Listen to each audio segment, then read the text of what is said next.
And welcome everybody to Chassidus from Misnagdim at Congregation Schwartz, 1575 Coney Island Avenue between L and M.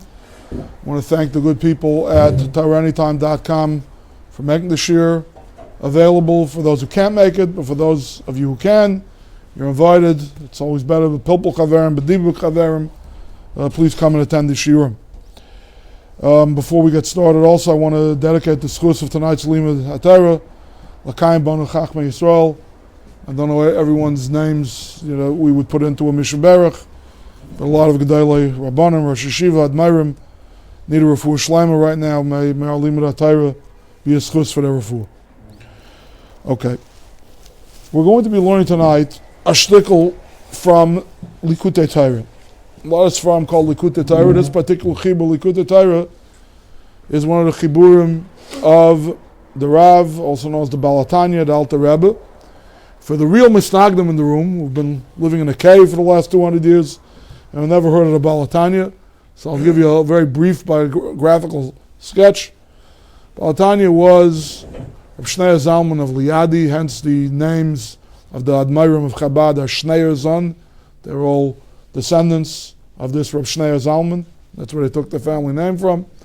He was the third generation Chassidus, counting the Baal Shem Tov as number one. The Mezritcha Magid was the main Meifetz of Chassidus, and one of the great Talmidim of the Mezritcha Magid was this Reb Shneur Zalman of Liadi. He was a Gaon both in Nigla and Nister. Doesn't mean my Haskama is perhaps the best Haskama that was ever given on any sefer ever, was something that Uri Strelisker from the Karlina Stolin Ageza, another great Rabbi, said on the Tanya. He said, "Azah Greisa Got and Azah Kleine Sefer." To be able to pack in such a theology, such a complex ideology of God into such a compact sefer, it's the work of a guy. And in Chabad and in other places they call the Sefer Tanya the Torah Shebechsav of Chassidus. It's like the first time Chassidus was laid to paper in a systematic kind of way. That universal respect of Allah Kreisen of Chassidim. I heard from somebody from the Gerahaif,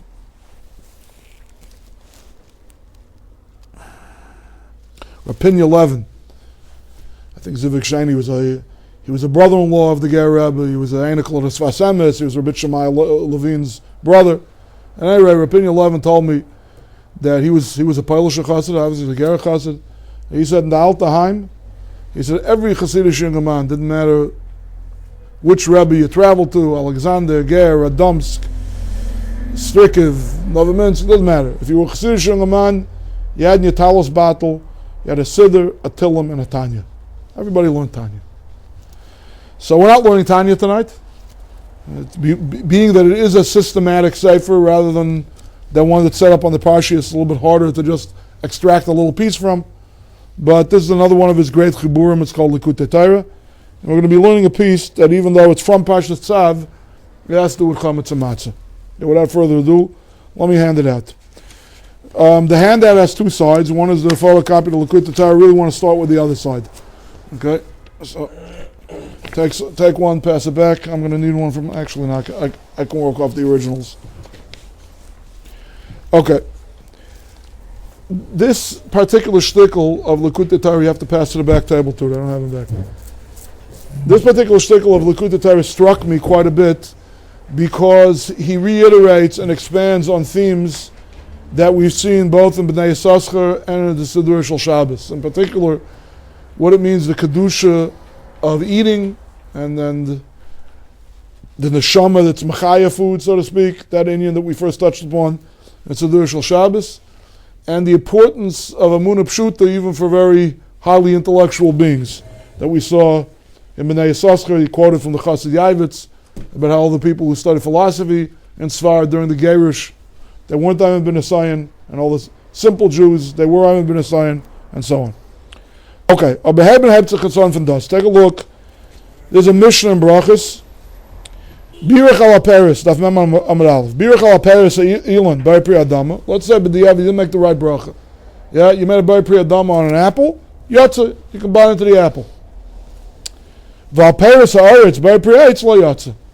But if on a potato chip, if on a carrot, you made a bar pri eitz, you're not yaitza. You have to make a new bracha bar pri adam. It's too specific. It doesn't capture the bracha for this particular Michael. Mainly you're not yaitza.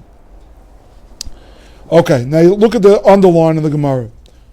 Pshita, this din is pashut. The din that if you make a bar pri eitz on a carrot that you're not yaitza is pashut. L'chayr, the Tana is insulting our intelligence. Why should it be a good bracha? Amar Rabbi Nachman bar Yitzchak, Lei nitzrucha el Rabbi Yehuda, Da'amar chita min ilon hi. You only need this according to Rabbi Yehuda, who holds that botanically categorizing it a wheat stalk, which we look at as a grain, or certainly something more related to a vegetable than to a tree. Yeah, he holds that a chita is a kind of a tree, at least the proto chita, the original chita. Skip down a few more lines to the next underline. There's a big machlokes. What was the Eitz Hadas? Okay, in all the dominant cultures, Renaissance paintings, it's always an apple. Okay? I think Chazal have a lot of different shitas. Not one of them is an apple. It's a certain Gaisha things that crept into that you didn't think this way too. Oh, the Eitz Hadas, it was an apple. The luchas were rounded on top. Yeah, that's is one of the shitas. That's not the shita we're learning right now. Take a look at the underline. Rabbi Yehuda Aimer chita hayasa. The Eitz Hadas Tayvara was a chita. Why do I say that? Why do I conjecture it was a chita? She'en atinak yedea likres abba ve'ima ad sheyitam tam dagan. Because there's a certain cognitive function that depends on grain consumption. Until you taste wheat, a kid will never be able to call his parents by name. Never be able to. It's a zog from Chazal. Don't talk about language. A kid won't say tata, mama. Kid will not call his parents. Maybe it could be kind this with Gerber oatmeal. I'm not saying the kid has to down, pumpernickel rye bread, right? But if they're not tayim tam dagan, they don't have this bechina of cognition that they're able to be kaira abavim.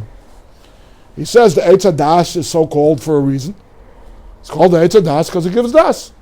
So this baseline das of being able to recognize one's parents, to be able to be kaira abba ve'ima, that's totally in grain consumption.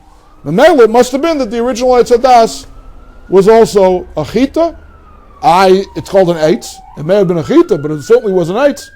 Comes out that the original, the proto chita, was an eitz. So I would have a havamina. If the Tana of Mishnah wouldn't teach me faket, I would think that if on a shtickle bright you make a bar per eitz, okay, it was an eitz also. That's the shtickle shtakel tar of the Gemara. There's some very, very interesting things on this side of the handout, but time is short, so let's get to the Likutei Torah. Okay, page 26, and I'm giving a caveat before I start this, because of the cheshik, for Vayig Baliba V'Darkei Hashem, I'm learning this, but we're going to be touching on subjects which are L'mayla Matzah Seinu over here. I call this, when learning Chassidus Svarim, panning for gold, especially Sfasemis. I can blutter through 10, 15 pages of Sfasemis. I have no clue what he's talking about. Then all of a sudden, there'll be a nugget there, there'll be one vert, one blazing, profound insight that I can extract. I feel like the prospectors in Northern California in 1849, they stood there by the rivers for hours, and then they got a little nugget of gold ore passing through the river. Panning for gold. Sometimes, we have to learn a shtickle. We're not going to be able to come out and know the whole thing, but we can extract a few nuggets. Yes, Eli? Is this quote-unquote Tanya? This is not the Tanya. The Tanya is called Likutei Amarim. This is the Sefer. It's from the Bala Tanya, but it's a different Sefer. Okay. Eis Gimel. V'alpi Agdama anal yuvan gam ken bin mitzvahs achilas matzah b'chag HaPesach. The Mavur b'Zohar v'yaitze kuf nun zayin beis. The Kemoi shebahaskalas gashmius. The same way in earthly, sensual, the here and now world bound kind of cognition. Yeah. En atinik yedei maskal klum ad shetayim lechem. Okay, so I don't know exactly what the lashon of the Zohar is. It sounds a little bit different than the lashon of the Gemara that we just learned. Dagan and lechem are not exactly the same thing, but it's along the same lines. A teenage doesn't understand anything until he's time lechem. K'mavur atam l'mala. He's going to allude to it. Again, it's too big a tangents. Kach b'tzeis Yisrael miMitzrayim. When Klal Yisrael made the Yitzir from Mitzrayim, stop for a moment.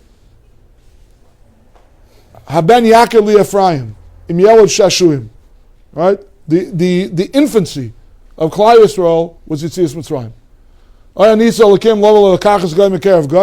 Did Hashem ever before attempt to take one nation out from the midst of another nation? Famous Chazal, it says, Karaya azeh hamachnis yadai l'rachma yishal para u'mayla esapar. It's an egel, whatever.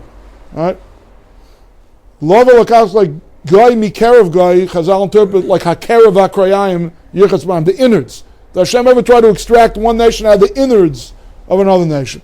Klal Yisrael in Mitzrayim was like a gestating embryo in the uterus of the mother.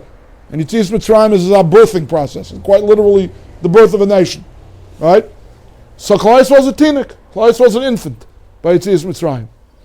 So the infant, to be able to be kaira, Abba v'Ima, in a ruchniistic sense. Not to be makar, the fleische getat mama. The Avinu Shabashamayim, that also requires an ingestion of lechem. What kind of lechem? Matzah. Yeah? Kach b'tzeis Yisrael Mitzrayim lo yorlu lahaskel gadlus Hashem ad shachlu matzah shi b'chinas lechem hayotzim min ha'oretz ha'elyona. There is an oretz tachtaina and there is an oretz ha'elyona. He'll explain in a few minutes why chametz is the. I mean, it's not the same thing as mon. Matzah was not yerid min hashamayim. He doesn't mean that. So it's a different bechina over here. But he's going to explain in a minute why chametz. They're both physical kinds of breads. That being said, there's a ruchniistic element about matzah that doesn't apply to chametz. I'll explain in a minute.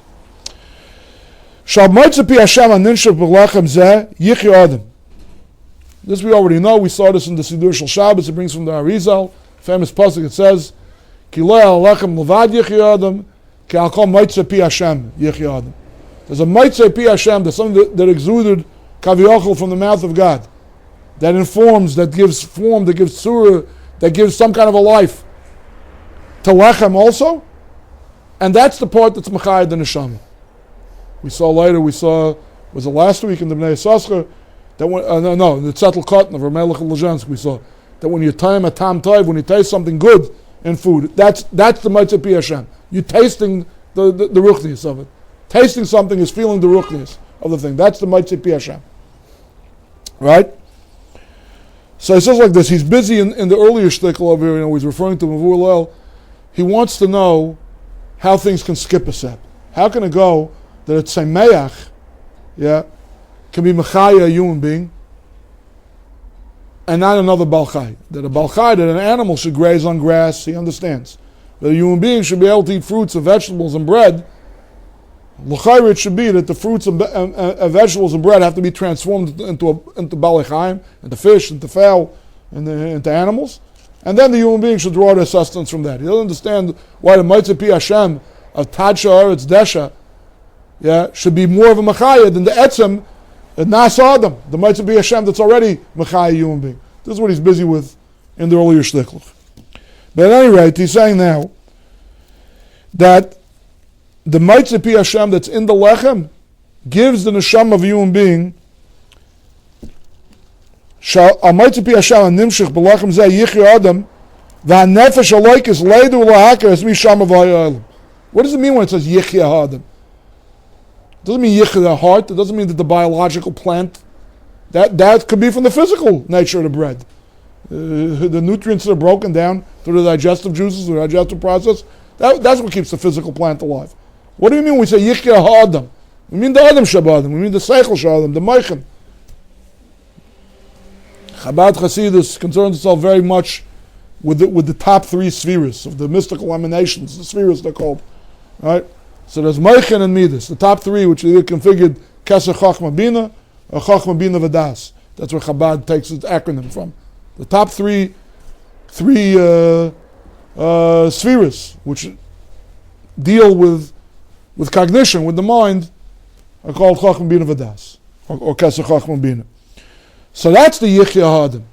There's something in the lechem, the adam shabbadim, his seichel, the thing that sets man apart from beast, that gets a chiyus from lechem. What kind of chiyus?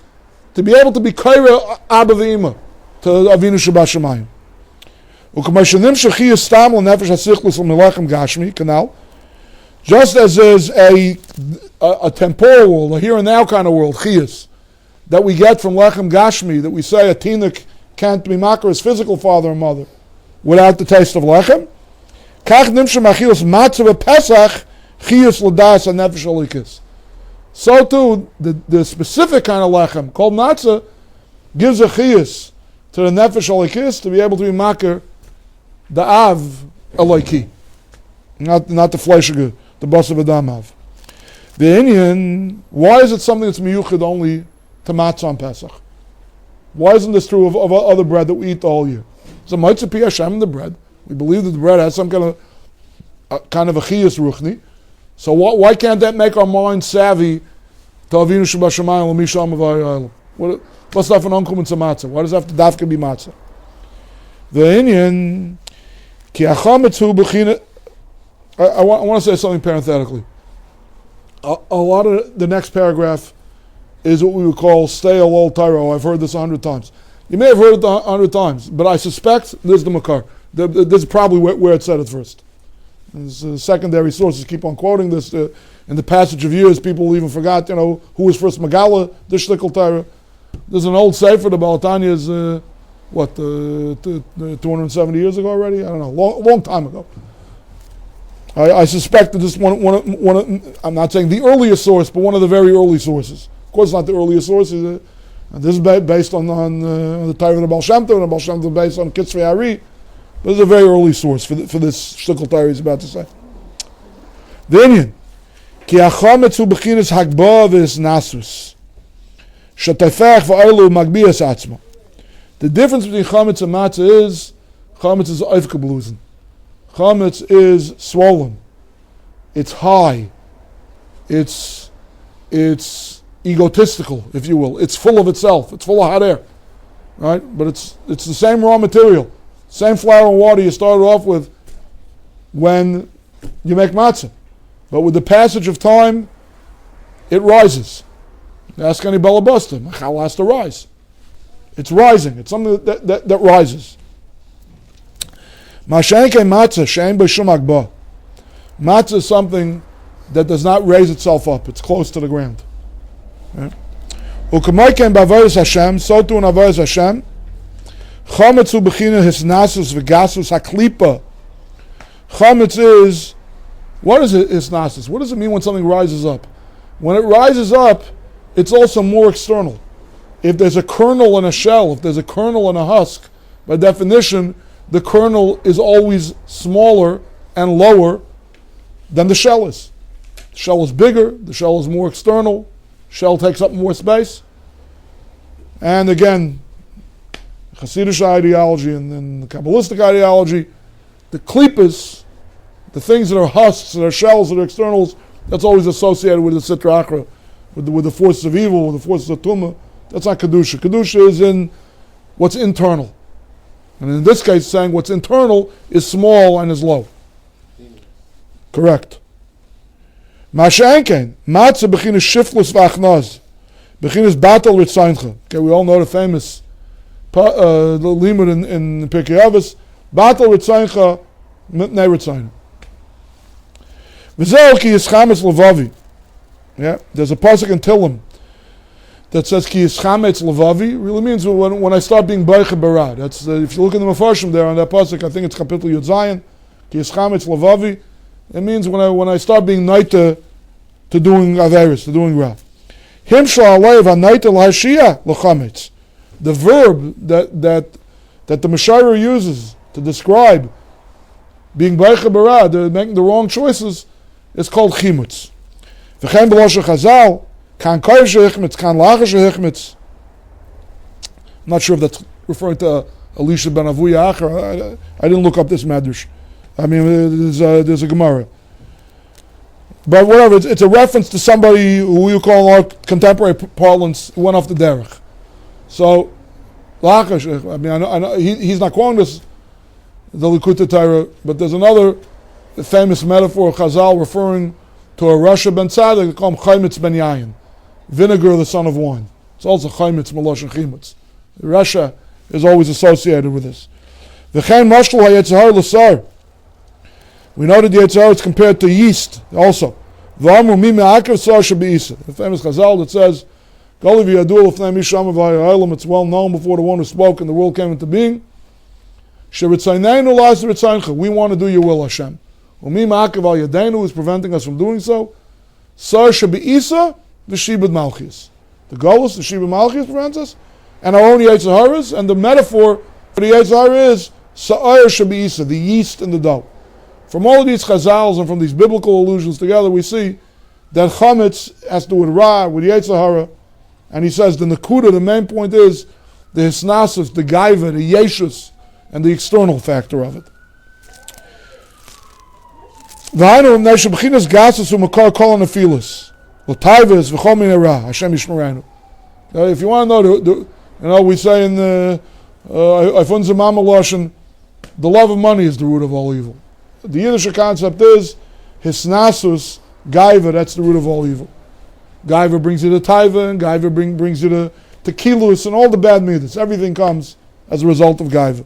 Anytime you fall spiritually, ethically, it starts off with gaiva. Another pasuk.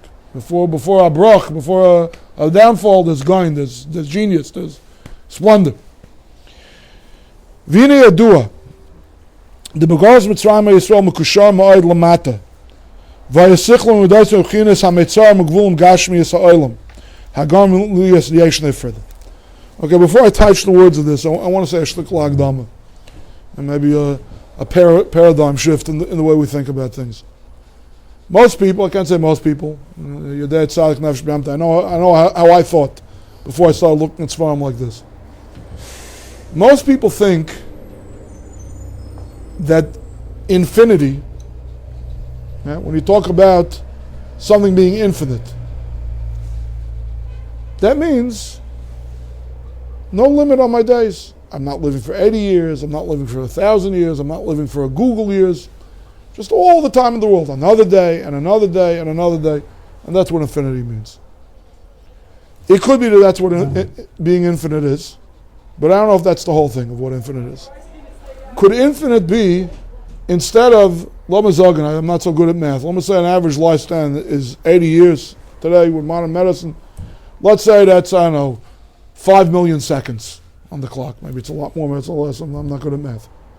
Right? Could it be that infinity, instead of, it's not 5 million ticks on the clock, it's 50 billion ticks on the clock. And even more than 50 billion. You can't stop tick-tocking on your clock. Could it be that infinity is, I don't need a tick on the clock. It's not even an instant. Let me give you a mashal of what I mean in space rather than in time. Okay?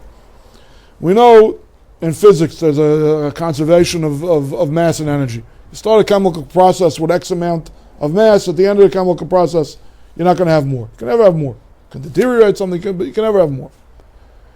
So starting with something finite limits to what your final product can be. Right? But let's say, as we Jews believe, that Bria Shemayim V'Aretz was something called Yesh Ma'ayin. Okay? The Greek term is ex nihilo. Out of nothing, something. So if you're starting with nothing, I'm talking about in theory, is there anything to limit the end product? If I start with something, if I start with 2 pounds of iron ore, I'm not going to come out with more than 2 pounds of steel at the end. If I catch some dross will fall away, I'll have less than 2 pounds of a finished product. But if I'm telling you that I'm starting with no steel, but I'm going to make steel, is there a limit to how many tons of steel I can make? There's nothing limiting it.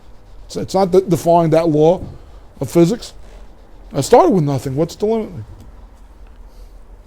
There's a little bit of an insight into what Chazal say to deconstruct the Shem Shakai of Hashem. Sha'amar lo'elam edai. So famous Chazal, it says, Sha'ayel m'haylech u'misrachev Kamin Shnei Pakiyin Ad Shagar Ba HaKadosh Baruch Hu V'Amar Lo Yadai. whatever this means, or exactly what the metaphor means is, the world, the cosmos, creation, was unspooling endlessly. Shem said, Yehi Or. The Or had an infinite capacity to it. It just kept on going. Right? Until there was a countermanding order for every mimer and Ma'aser Bereishis, the Eibusher had to say, die. Okay, that's enough. Enough light. Enough particle, enough wave, whatever the current theories of light are. Enough light, enough animals, enough Ma'iris, enough Adam. Everything the Eibusher said, that he spoke and things came into being, there was nothing to limit them. Because it started me'ayin. So where's the limitation? If there wouldn't have been a countermanding order, die, okay, we all know from the songs, yeah, Misham Eloi Lo Medai, Yom Elotzar Sayna die. If you don't know from anything else, then you probably know from the Niggin. Right? What? Dayenu is us, it's not the Eibusher. Okay. Mi sha'amar lo'ilomai dai, that's what Chazal says is what the Shem Shakai means. Sha'amar lo'ilomai dai. So that was ruled enough. Okay. So that's in Makam, that's in mass. Yeah, we're dealing with massive stuff. And what about in Zman? Maybe in Zman you could say the whole thing. It's the same thing. It's dafika because Netzach, infinity, takes no time, that it could be limitless, that it could be all time. Right? But what I'm trying to get everyone to wrap their mind around is the idea of that when you have ayin, then you have no gvulim, you have no boundaries. Right? There's nothing to limit it. When you start with something that has defined proportions, it can be gigantic, it can be colossal. Right? It's colossal, but it's finite. You're never going to get more than that colossal kite, so to speak. Right? But when you start with zero, with nil, that's infinity. So listen to what he says now. Now I'll touch it.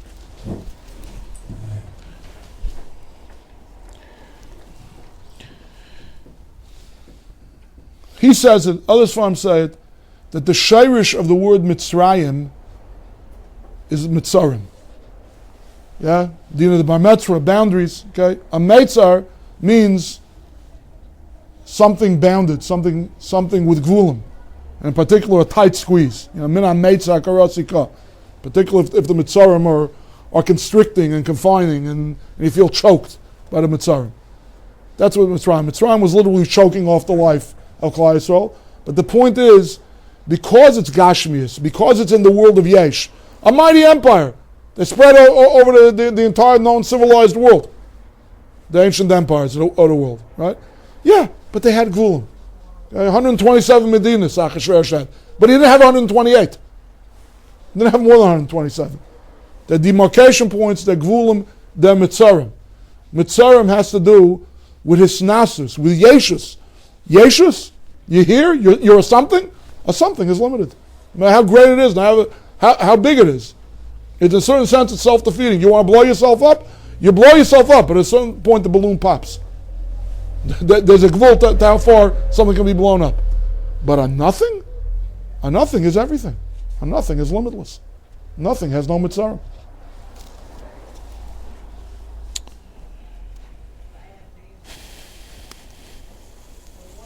V'ini yadua, the begoz Mitzrayim ha'Yisrael mekushar ma'od lamata v'yasichlu v'yudais v'bechinas ha'meitzarim v'gvulim gashmi Yisrael ma'gam liyas yesh v'nifred.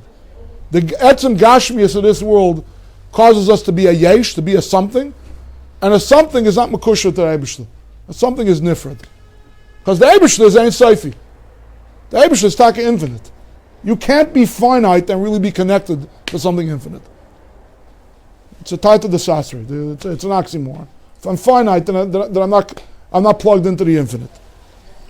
The Eker Yitzias Mitzrayim where the Shenigla Alayim Melech Malchei Amlochim Shu Bechinas, and again there's a very Chassidish terminology, Kabbalistic terminology, or Ein Seif Baruch Hu. Okay, you go to yeshivas, you learn Gemaras, you learn mitzvahs from, the lot of names for God. The Rabbanu Shalom, HaKadosh Baruch Hu, Shakai, Elikim, Kel. We know a lot of the Shemus L'mchakim, Shemus Shenin L'mchakim. But there's a terminology that you find a lot in Chassidus and Kabbalah. Or Ein Seif, the limitless light, the light without end. Baruch Hu, blessed be He. It's another name for the Eibusher, another plank in our theology. Shalamayla Meseder Hishtalshelus. Okay, Shtalshalus means the emanations, a hierarchy. Well, in a hierarchy, everything has its place, and everything has its boundary, and everything has its rank. You overstep your rank, you don't have any Shtalshalus anymore. Right? Sha'adei nimshach be'am b'chinas ha-bittel. U'kamay ma'mar gadol zu gil shchina. Klal Yisrael was zeicha in Yetzias Mitzrayim. It's a funny thing. It sounds a little counterintuitive. What do you mean? By Yetzias Mitzrayim, I came into my own. I became my own being. No, by Yetzias Mitzrayim, what happened was, Nebuch, you were a yesh. You had this gasus. You had this chametzdika sense of self-importance, like you're really something on your own. Yeah? And by being something on your own, you're constrained. For the conservation of mass and energy and time, everything has to have limits. Gili Shechina, our Ein Sof, revealed itself. You melted back into nothingness. You merged with that. That's Yetzias Mitzrayim. Yetzias Mitzarim, going out of those boundaries that constrain us. Through this bittul, this negation, this yiri law, they left all of their Mitzarim and Gvulim. V'chein Yetzias Mitzrayim begashmius chulu. Right? What happened, Taka? That's the spiritual dynamic that's going on. That's the backstory, if you will, the between the lines of the historical narrative of Yetzias Mitzrayim.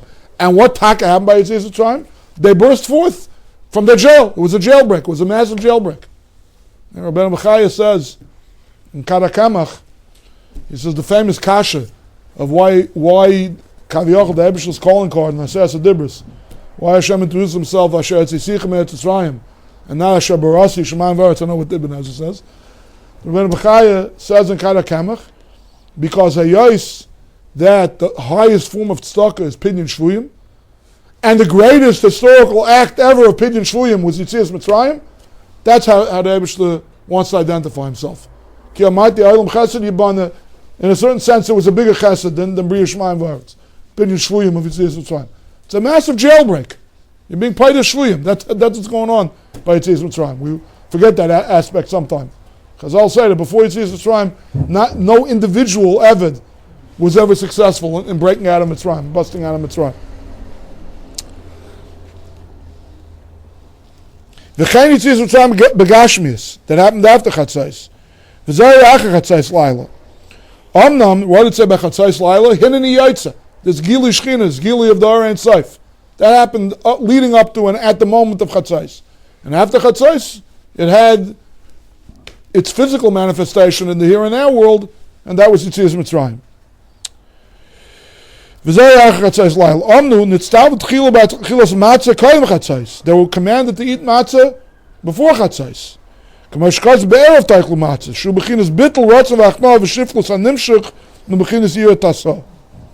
Okay, it works in three stages. You do a pa'ul of bittul on your part.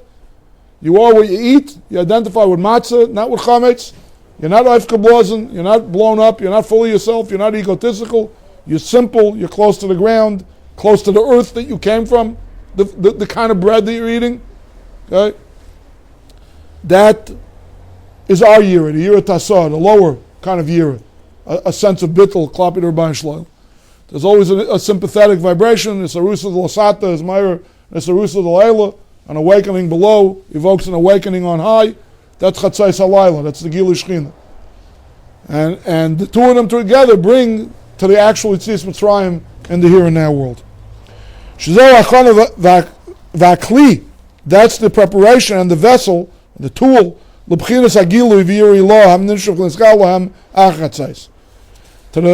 Yirei law and the total sense of bittul they felt by the Gili Shechina that happened after Chatzais.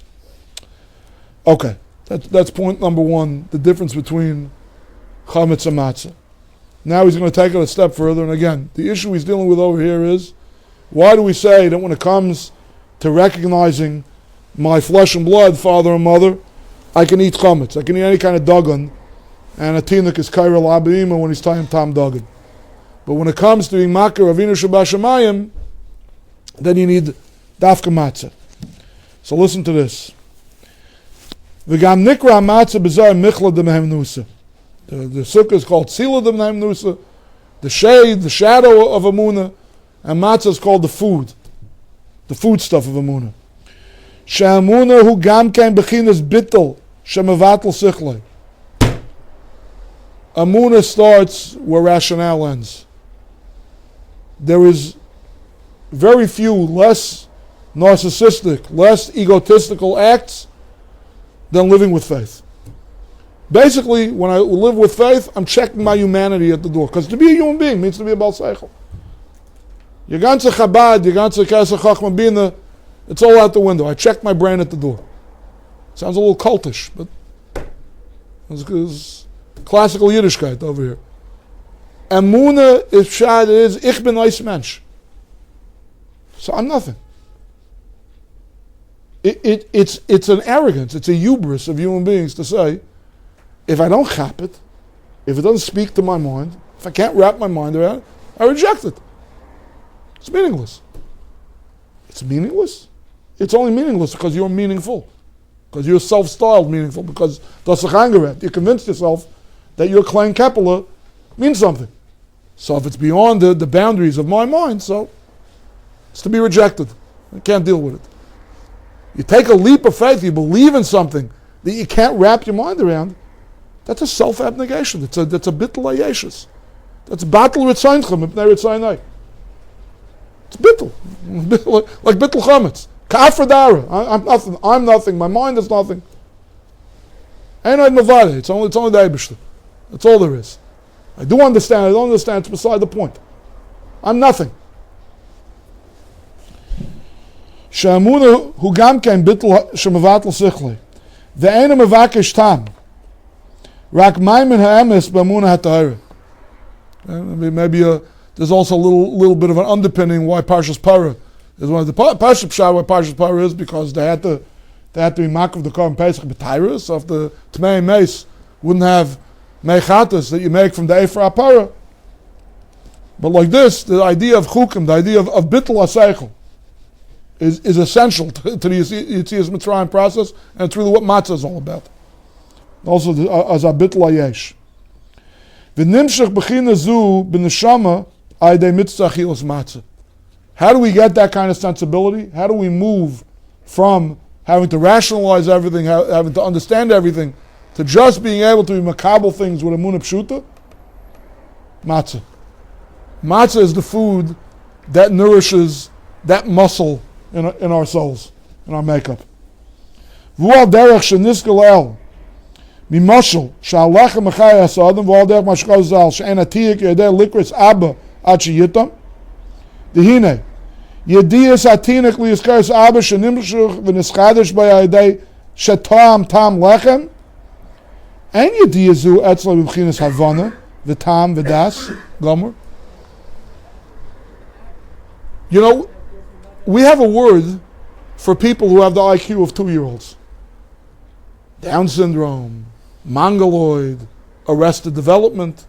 And when we want to talk about the grandeur of human cognition, we don't generally think about 2-year-olds, right?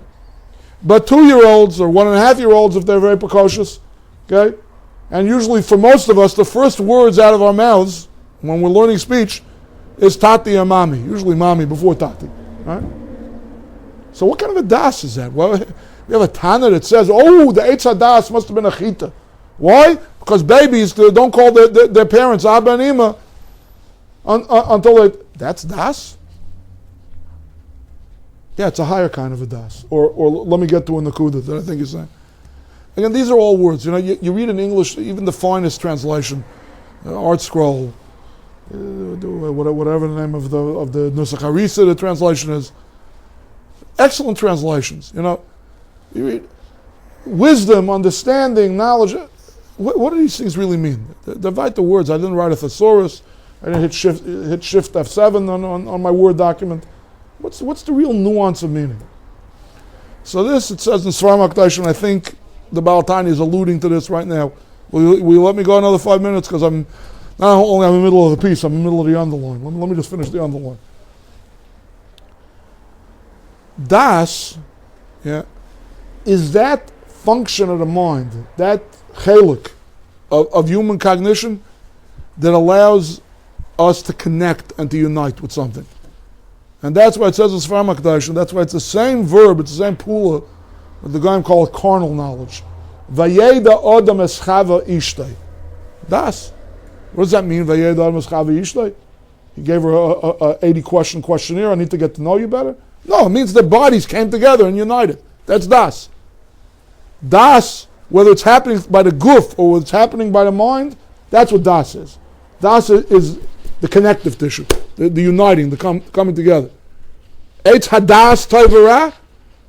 Toivara became a mishmash unit. Instead of being clarified, they became one big unity. Zaktar Azai.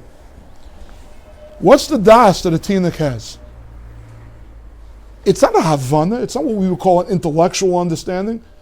The kid doesn't know what reproduction is, what biological reproduction is, how or why these human beings relate to me or are related to me any differently than any other of these big giants I'm surrounded by. But there's a visceral, a gut understanding. I'm yainik from this person. This is the source of my life. It's ineffable, it's inexplainable.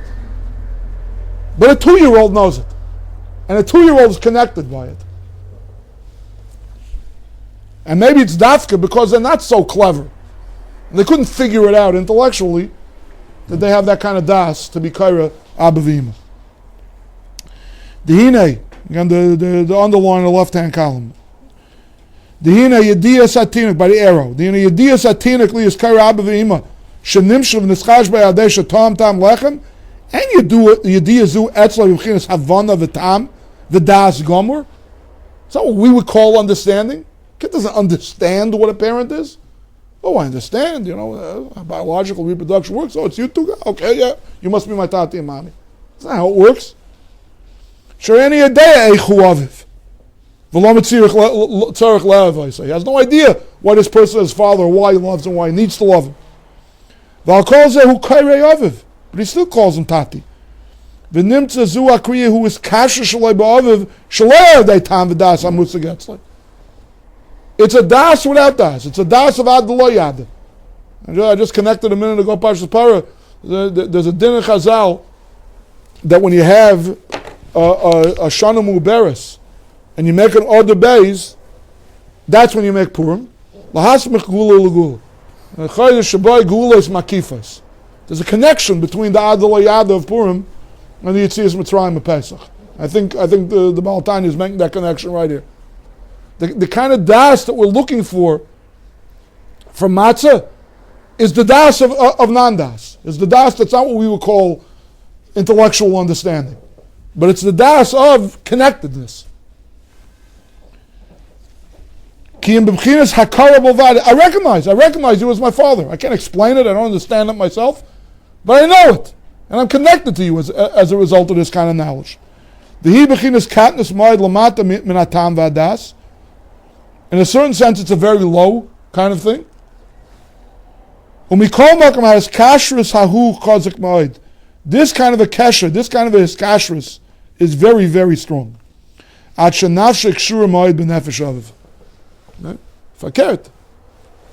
kids get to be outside the bechina of tinoik. And certainly by adolescence, talk to any professional, mental health care professional today, they'll tell you, adolescence is about the process of individuation. Becoming an individual. You're not connected to your parents anymore. You're not connected to your peer group. You're an individual. It says our Declaration of Independence. It's a yesh b'fnei atzmai. But an ayin, a bittul, so to speak, and a total and utter connectedness to the parents, that's something that the youngest children have much more than the older children. Anyone who has older or younger kids in the family knows the dynamic that I'm talking about. That he's talking about. So he's saying this Michael of matzah, because it's low, because it's close to the ground, it has a bechina of offer. Yeah? Bere pri hadama, maitzi lechem in aretz. Has this bechina of offer. It's low to the ground. And it's such a kind of hisbatlus to the Eibishter, to the Orein Seif. That comes, I shouldn't say that comes, that nourishes the Emunah muscle in us. That's the dynamic. That's why it's called Michla de Emunusa.